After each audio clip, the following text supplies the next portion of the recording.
musique, il ne s'en cachait pas. Avicii ne savait pas quoi faire de tout son argent. Dans un article publié ce samedi 28 avril, le Daily Express revient sur la fortune estimée à 85 millions de dollars du DJ décédé le 20 avril dernier.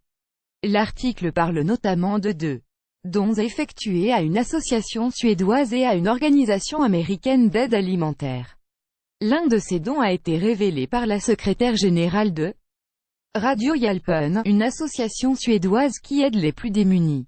Dans un message Twitter en hommage à l'artiste, Anna Edenmo le remercie pour son soutien.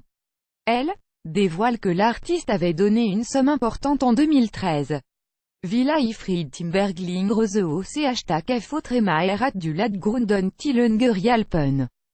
Med dit generosha bidraga MILJ euro, til Radiohjälpen, pic.twitter.com/pgerdouad7b, Anna Edenmo, @Edenmo, April 21, 2018, repose en paix Timbergling G. Merci pour ta généreuse contribution -1 million d'euros à Radiohjälpen, et ce n'était pas la première fois que l'artiste montrait sa générosité.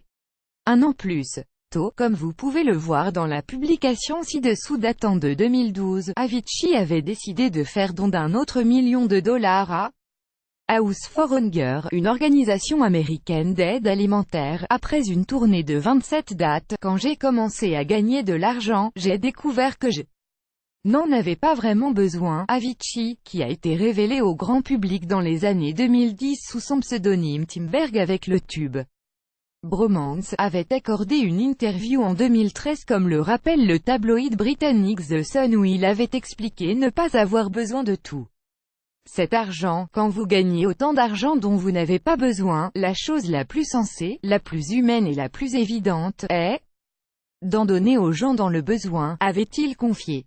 L'un des DJ les mieux payés au monde, alors que l'artiste atteint d'une pancréatite avait collaboré avec les plus grands de son milieu, comme Chris Martin de Coldplay, Nile Rodgers, David Guetta, Wyclef Jean ou encore Madonna. Le magazine économique Forbes a souligné qu'il était devenu l'un des DJ les mieux payés au monde.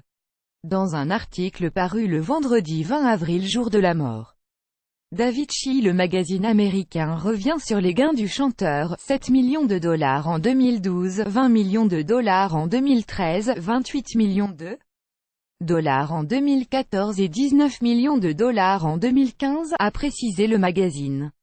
Après un documentaire de Netflix sur la vie d'Avicii, la révélation de Neil Jacobson sur le nouvel album que préparait l'artiste et les raisons de sa mort annoncée par sa famille, les internautes découvrent, ou redécouvrent, petit à petit la personnalité du DJ décédé brutalement. Un adolescent introverti propulsé sur le devant de la scène, qui n'était pas fait pour le business dans lequel il est tombé, comme l'a expliqué sa famille dans un communiqué diffusé le jeudi 26 avril dernier.